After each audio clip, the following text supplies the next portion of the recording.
Dan hari ini juga kita akan mengkaji tuntunan Allah serta tuntunan Rasulullah. Berikut juga penjelasan para ulama terkait kajian Quran surah ketiga Ali Imran ayat 47. Pertama, mari kita belajar bahasa Arab sederhana untuk terjemahan Quran.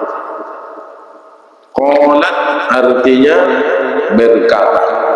Karena perempuan maka pakai ta qalat. Seandainya laki-laki cukup dengan qalat. Qalat berkata, dia Maryam maksud. Rabbi, Tuhan, anna, bagaimana. Kalau tidak pakai huruf ya berarti artinya sesungguhnya atau bahwasanya. Tapi karena pakai huruf ya artinya beda, menjadi bagaimana. Anna, bagaimana. Jadi beda anna dengan anna. Kalau bagaimana panjang, nah anna berarti bagaimana. Kalau anna artinya sesungguhnya. Dalam membaca Al-Quran panjang salah satu sudah lain maksud dan tujuan. Jadi tidak sama dengan membaca bacaan biasa. Harus betul-betul menurut tajwid. Anna bagaimana. Yakunu ada. Kana yakunu kun fayakunu artinya semuanya ada. Yakunu ada. Li bagiku. Karena ada huruf ya menjadi panjang. Li bagiku. Kalau tidak dipanjangkan menjadi li waladun bagi anak, menjadi bagi kan. Jadi panjang salah, maka maknanya beda. Li waladun bagi anak, li waladun bagiku anak. Waladun artinya anak. Wa dan lam belum atau tidak. Yang sasni aku di sini menyentuh aku. Yang sas menyentuh ni aku. Pada panjang yang sasni menyentuh atau aku disentuh. Basarun manusia. Basarun dengan huruf shin artinya manusia. Basarun dengan huruf sad artinya milik. Beda huruf kan? Basarun. Misal basir artinya melihat. Basir artinya manusia. Beda makhraj basir dengan basyir.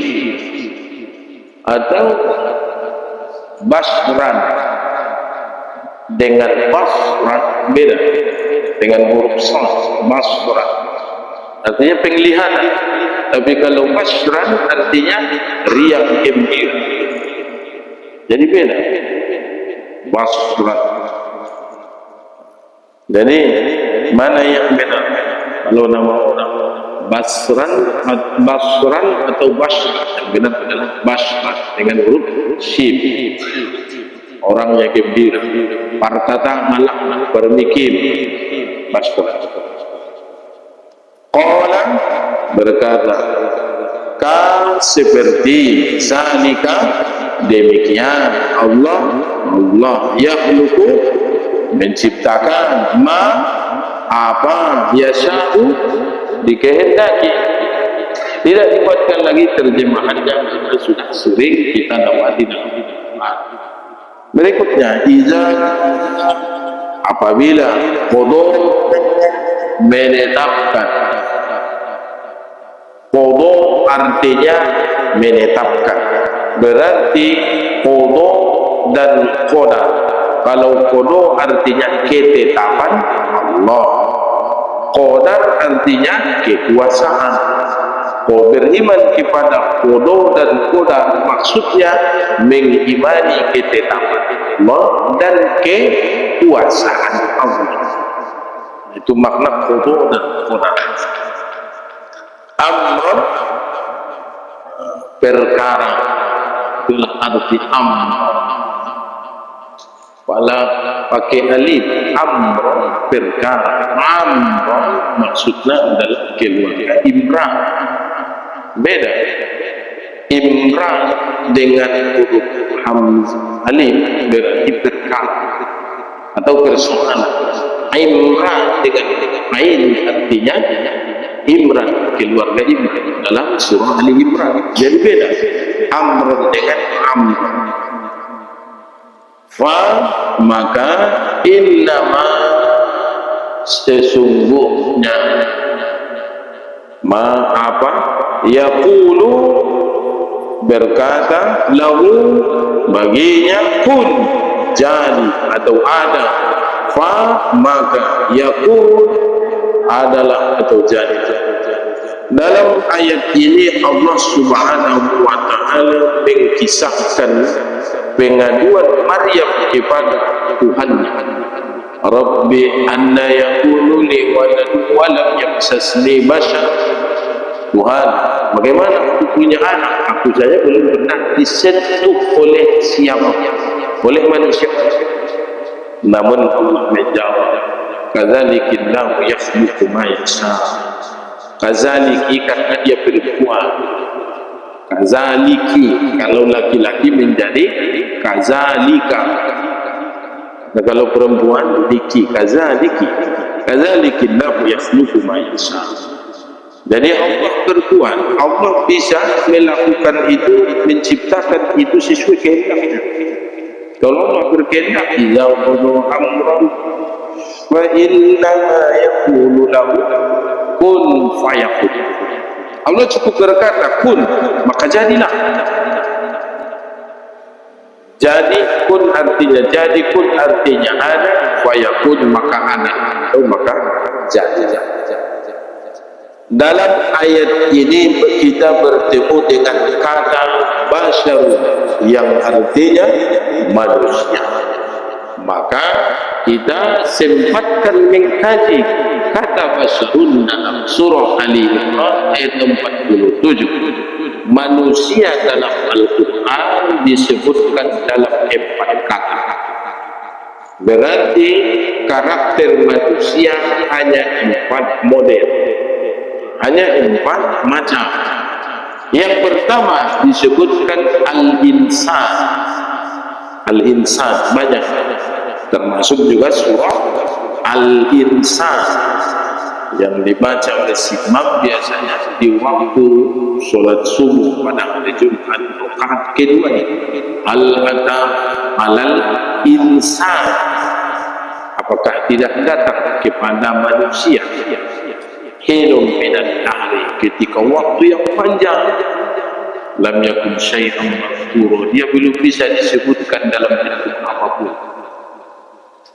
Maksudnya sebelum kita lahir deba kacang panjang kubeya naitoman naitorukan, itulah makna lam yakun syai'an mazkura, belum bisa disebutkan dalam bentuk apapun.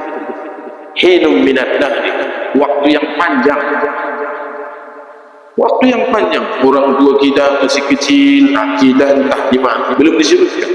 Tapi sudah mulai pembentukan sel-sel dalam tubuh ayah dan ibu kita di saat mereka masih bayi. Dan mulai disusun mereka. Lalu mereka menikah, lalu kita mulai. Itulah hilum minad dahri la syai'an mazkura. Jadi al-insan merujuk kepada tanggungan atau tanggung jawab. Itulah al-insan. Orang yang tidak bertanggung jawab dalam hidupnya, pada hakikatnya predikat al-insan tidak dia dapatkan. Al-insan. Dan yang selamat itu adalah al-insan, bukan an-nas, bukan Bani Adam, bukan Bashar. Yang selamat itu al-insan. Wallahu innal insana lafi khusr. Jadi semua manusia itu dalam kerugian. kecuali al-insan yang beriman dan beramal saleh. Illal ladzina amanu wa amilus shalihat. Jadi orang-orang yang beriman dan beramal soleh, orang-orang yang dimaksud itu adalah al-insan. Dia bertanggung jawab atas amalnya, atas keimanannya. Jadi bertanggung jawab, itulah yang dimaksud dengan al-insan, tanggungan. Dan diharapkan kepada seluruh pembaca Al-Quran, setiap membaca kata al-insan, maka dia harus perhatikan bahawa itu adalah tanggung jawabnya sebagai manusia. Jadi arti al-insan manusia. Tapi manusia yang bagaimana? Manusia yang bertanggung jawab. Lalu yang kedua ada an-nas. An-nas juga artinya manusia. Tersebut pada surah terakhir di Al-Quran, surah ke-114, yaitu surah An-Nas. Qul a'udzu birabbin nas. Ini merujuk pada pemahaman manusia yang dimaksud adalah hidup berkelompok, hidup berkomunitas, tidak bisa hidup sendiri. Maka kalau ada orang selalu ingin hidup sendiri, berarti dia bukan manusia, bukan an-nas. Karena an-nas membutuhkan kehidupan orang lain. Dalam bahasa hukum disebut dengan manusia adalah zon politik, artinya manusia yang membutuhkan kehidupan orang lain. Jadi ulang baik sifat di kehidupan ingin hidup sendiri. Kita membutuhkan orang lain. Kita punya nasi, yang lain punya lauk, kita barter, kita butuh lauk orang lain butuh nasi kita, kan? Orang punya kelapa, kita punya cabai. Jadi tukaran, sistem perdagangan di zaman klasik yaitu barter, kan? Barter. Ada bisi piramid. Au di bagasna adu di sibayong do dia bisa manunga di sana piramid sang wolong bayong men, kan? Gimana jul? Barter. Kita membutuhkan orang lain juga membutuhkan kita. Maka disebutlah bahasa itu dengan an-nas. Dalam kumpulan, dalam kelompok manusia atau dalam kelompok orang-orang ini, apa kata Allah dalam surah An-Nas? Qul a'udzu birabbin nas. Yang menciptakan kelompok ini semua adalah Allah. Nah, itulah yang dimaksud dengan manusia dalam artian berkelompok. Tidak bisa seorang, tidak bisa satu. Jadi ada dalam kelompok pasti ada yang diunggulkan, ada yang tidak diunggulkan. Dalam berjalan harus ada di depan, harus ada di tengah, harus ada di belakang, kan? Dalam kehidupan harus ada yang kaya, harus ada yang miskin. Misalnya kayu yang sekampung, Musa kampuni kayu sudah ngaduk kurang lebih rakadung be. Bacu bayang kira-kira tak hidup kamu disuruh. Keluar ko pati daun serem. Serem itu pinabahan. Lap kayu sudah warna kampung kayu. Tapi sebaliknya, Musa kampung Isa miskin sudah rapurat be. Coba bayang, tak hidup kamu disuruh. Tidak bisa, dia temor, na susah mama, dia tunda anak ibu tu psikolog, na sudok gue pekala, udah pina susah minyak. Kan lebih indah itu berkelompok, ada yang kaya, ada yang miskin, ada yang tua, ada yang muda. Jadi dalam bantu dokot kajimu, mandu kuat keimananmu, natagian sudah berumur, nak main bonik. Ulang anggap sudah susah.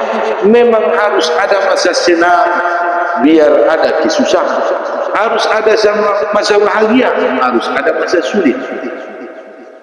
Tabu dinamaan dung lolot nasumakan deh kan. Maka para ulama mengungkapkan begini, penderitaan paling menyakitkan adalah yang selama-lamanya. Yang selama-lamanya itu penderitaan paling menyakitkan. Tabon lalau pinang guleman, tabon guleman hari-hari usaha tahun. Penderitaan paling menyakitkan adalah selama. Memang mana tabo joring tiadong 10 tahun ngai pangan kuinang joring imarsu sakalion kan na tabo lala nama anon banding ram pada lama tabo ni kan apa vitamin. Tapi karena jarak bersuat jadilah nikmat. Maka Allah Subhanahu wa ta'ala membuat perjalanan panjang agar suatu saat nanti daging hewan, daging sapi itu terasa enak dan nikmat. 1 tahun penuh kita tidak pernah makan daging. Luar raya uji kan? Muar tamu-tamu dengan kita makan ni kan? Dia cuba nak boleh daging, boleh 10 tahun ni. Kita tahu ini. Maka penderitaan paling menyakitkan adalah yang selama-lamanya. Ibarat najol nadeges sudah abid Siti Suwarni kan? Te isa jo abid minang 10 tahun ni bosan dodokan dorkoro isa jo abid muling kalak deh kan ada warna merah, ada warna putih, ada warna hitam, bervariasi warna dalam kehidupan, dibuat kelompok-kelompoknya, itulah an-nas. Maka nikmat dalam kehidupan ini adalah kehidupan berkelompok. Kelompok pengajian A, kelompok pengajian B, kelompok pengajian C, digabung menjadi gabungan kelompok kan? Atau disebut dengan gabungan kontak majelis kan, BKMT, mana kontak majelis taklim, C kecamatan, C kabupaten, C provinsi, dengan pakaian seragam yang berbeda-beda. Tapi disitulah kita menjadi dewasa, kita menjadi tambah kuat keimanan, ketakwaannya, karena ada kelompok kita bisa berlomba-lomba. Yang salah itu adalah kita merasa lebih tinggi dari orang lain atau merendahkan orang lain. Di situ kesalahannya. Jadi ada kelompok-kelompok, bahasa Arabnya an-nas. Manusia itu hidup berkelompok.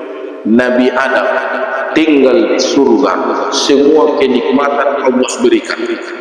Makanan, minuman, perhiasan, pakaian sudah lengkap.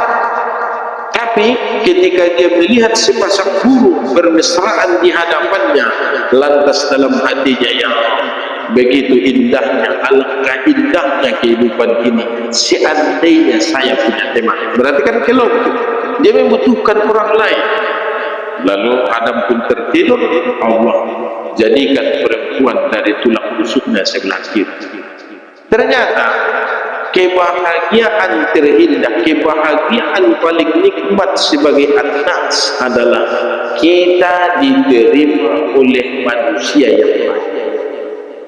Kita diterima oleh manusia yang baik. Apa bahasa Arabnya kata Rasulullah? Khairun nas, sebaik-baik anas, ma'anfa'uhum linnas, yang paling bermanfaat bagi manusia. Tapi anas maksudnya paling senang kita dalam kehidupan ini, kita datang ke satu kelompok, mereka menerima kita, mereka bermanfaat, jadi bermanfaat.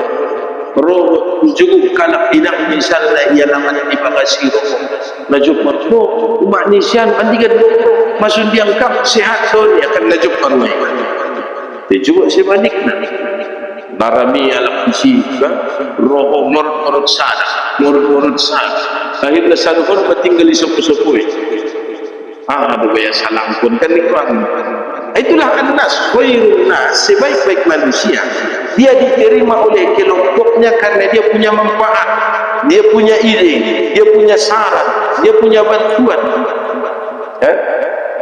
Biasanya biaran dia nabahat walain dah bek-bek arana sudah salam isya alak na isupo-supo yang kita tagilong mangkadak martatamar cari turu yang mangusari ko wala ba yung masalah niya harap na sana wala mo kope yung masalah bila tingam siya kan isiri na tahan doon negit pasunak-sunak ko sambil mabayu sambil badiktik kurang ini isupo-supo kan puro yan naman tubek-bek atau nabaduana alak na bau na jarap maridi hindi nang natahan doon kan agit mo tahu dengan guru yang disebut dengan yang ketiga orang yang kikir yang bakhil kan menjagit sujud mengalim yontak mangarabar sumbangan karunia ya mana cukupna yontak mangarujak kan nautik Malaysia tumban itu ipingan kalau perlu sirah tumban edan nak habis tu sirah namin yang bisa ini rasa sini kan gitu mangarujak jadi orang-orang seperti ini tidak diterima oleh kaumnya, komunitasnya, berarti dia. Maka Rasulullah menyebutkan khairun nas ma'rufun nas. Sebaik atau manusia yang terbaik adalah dia diterima oleh manusia yang itulah an-nas. Bukan al-insan, itu an-nas. Kalau al-insan dia punya tafsir. Lalu yang ketiga, Bani Adam, keturunan. Jadi ada manusia dia mengandalkan keturunannya nenek moyangnya atau dia memuji dia punya. Dalam Al-Quran Allah sebutkan pujian kepada keturunan itu. Apa kata Allah? Uzkurullah, ingatlah Allah. Kadzikrikum aba'akum aw asyadda dzikra. Sebagaimana kamu menyanjung, memuji, memuliakan bapak-bapakmu. Orang biasanya kan akan menunjukkan, mengumpulkan nenek moyang. Aman tanajo, kumpul kunajo, mandiang tobak kunajo, kan? Ia membanggakan. Lalu Allah sebutkan, ingatlah Allah. Bagaimana kamu memuji, menyanjung orang-orang tuamu, seperti itulah memuji Allah. Atau lebih hebat daripada itu. Maksudnya asyadda dzikra atau bersangatan lebih hebat, lebih bagus cara mengingat Allah daripada mengingat orang-orang tua terdahulu. Nah, orang-orang yang mengandalkan keturunannya, yang mengandalkan nenek moyangnya itu disebut dengan Bani Adam. Apa kata Allah dalam Al-Quran banyak? Ya Bani Adam, wahai anak keturunan Adam. Itu membuktikan bahwa kita semua dari Adam. Jadi agar kita tidak lupa silsilah, tidak lupa sejarah. Tapi disitulah kelemahan bangsa kita, telah dimonopoli bangsa asing terkait sejarah kita di Indonesia. Apalagi di Vietnam. Ngana tuntube. Isedo ayam, isedo mak. Jadi ini adalah cara manusia mengenal keturunan dengan konsep Quran Bani Adam. Dalam Islam tidak boleh berubah keturunan, tidak boleh. Tidak boleh berubah keturunan. Maksudnya ini semua. Fala dana kunda nak nayangkat dana nayadopsi do ulang baik anakmu ulang baik guru. Dianggap boleh. Bisa Ali bin Abi Thalib datang dengan ayahandanya, yaitu Abu Thalib, ke rumah Nabi bertamu untuk menanyakan siapakah yang paling dicintai oleh Rasulullah. Bertanyalah Muhammad, di antara kami Makkah anggimu saudara, isiru na paling paling dia disebut. Ini nggak butuh majelis tentang kaum pemuda Fatimah sekaligus parumen dia kan buat Quran. Anggo Fatimah majelis dia dipahami karena dia adalah darah dagingmu dengan Abu Thalib. Maksudnya dia selain guru Fatimah isiru di antara yang paling kau cintai. Maka menjawab Rasulullah Zaid tidak disebutkan bin Harisah karena dong budak ni Khadijah masuk Islam Khadijah, budak ini dimerdekakan, dijadikan anak angkat Zaid bin Harithah.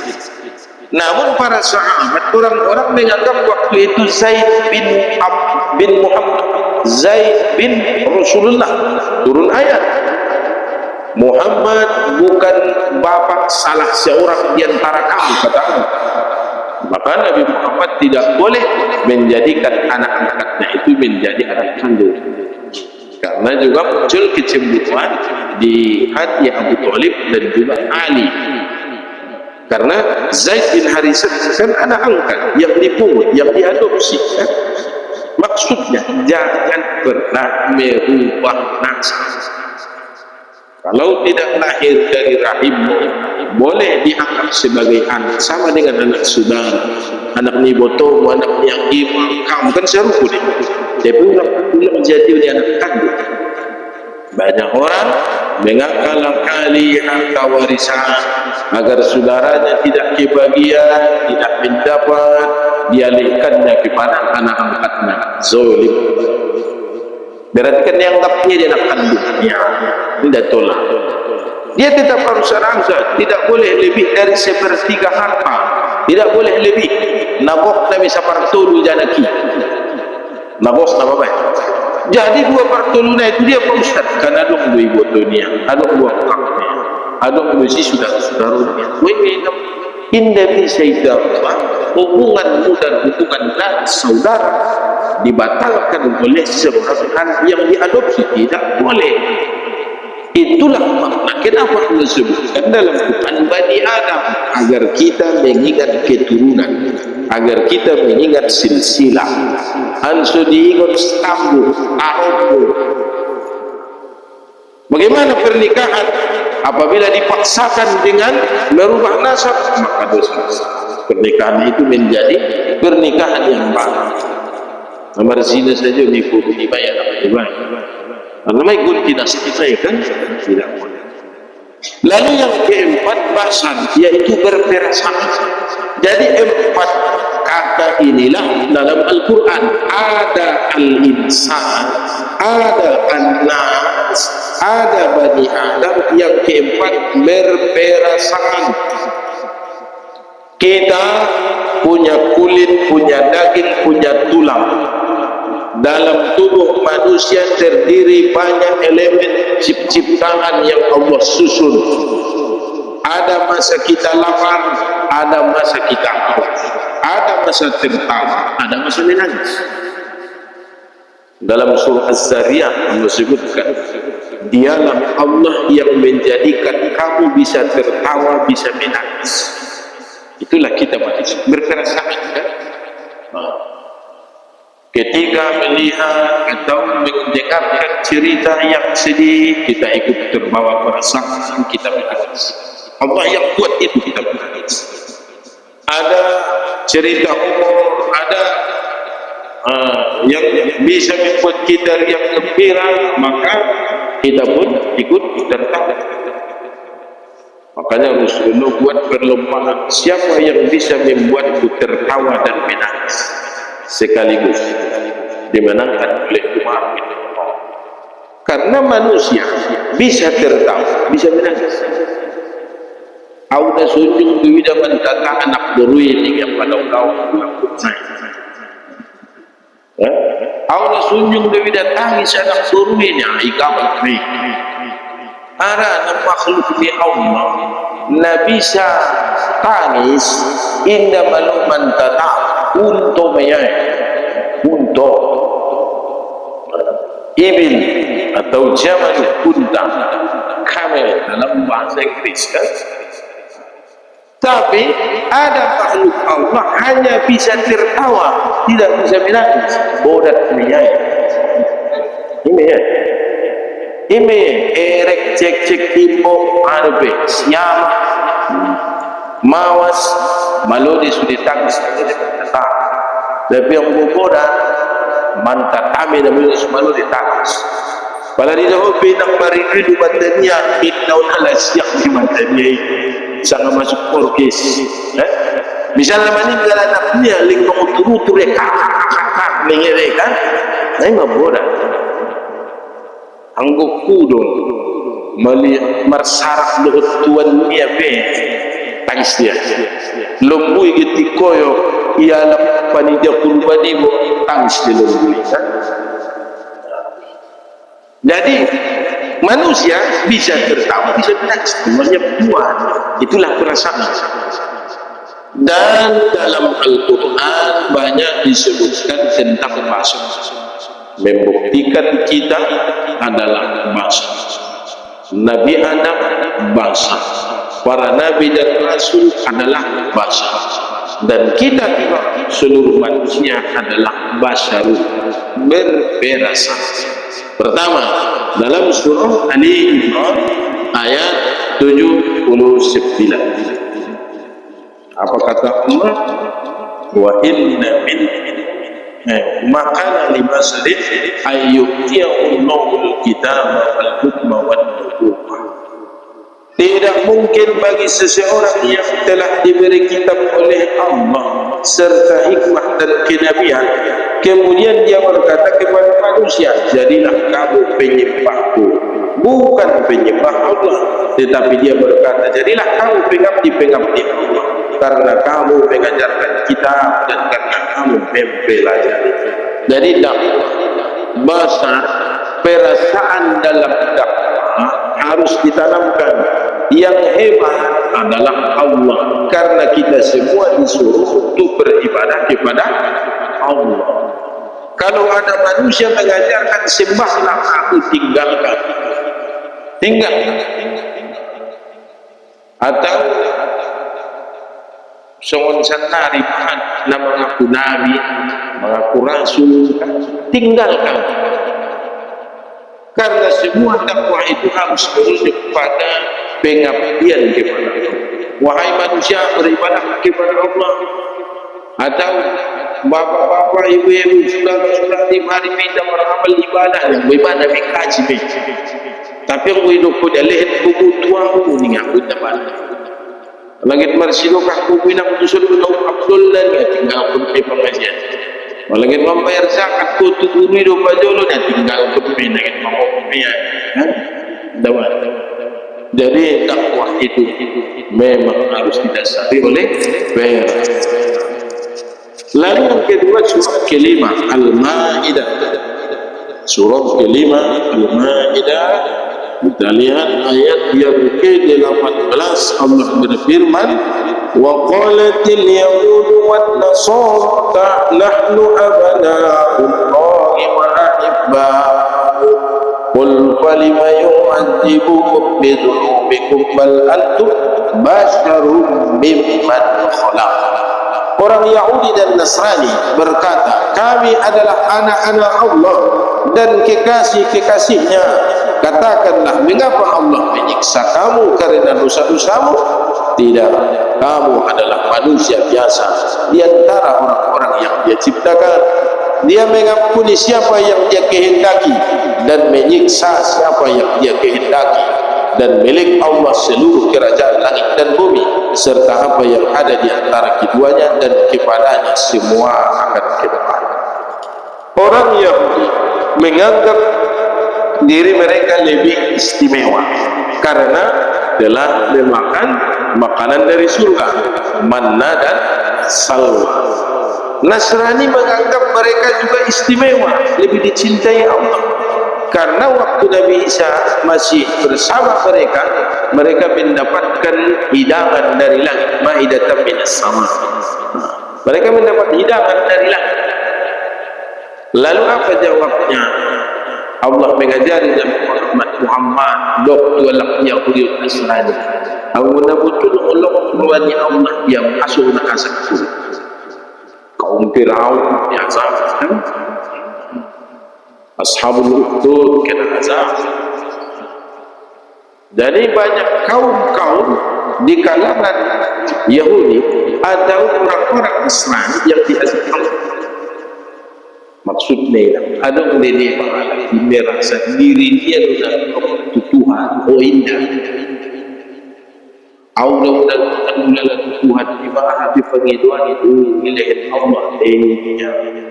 Oh, imana lu sukir, mana lu kopi nak mana maadat milalau ibadah. Oh, imana lu sukir, oh, imana lu sukir mangkara juga tidak. Dengar, jadi kalimat nasumsina hampir mirip dengan perkataan orang Yahudi dan Nasrani. Jadi yang benar adalah yaghfiru liman yasha'u wa yu'azzib man yasha'u. Allah memberi ampunan kepada siapa dia kehendaki. Allah mengazab kepada siapa dia kehendaki. Jadi tidak semua orang bisa memastikan dirinya dekat dengan Allah. Bisa jadi suatu saat Allah menjauhkan itu bersamaan.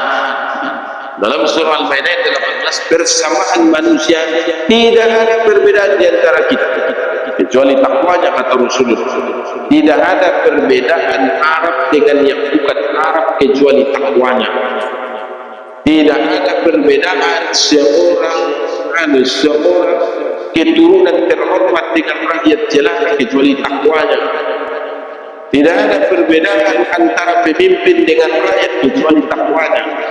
Tidak ada perbedaan antara guru dengan murid kecuali takwanya. Bisa jadi murid lebih hebat,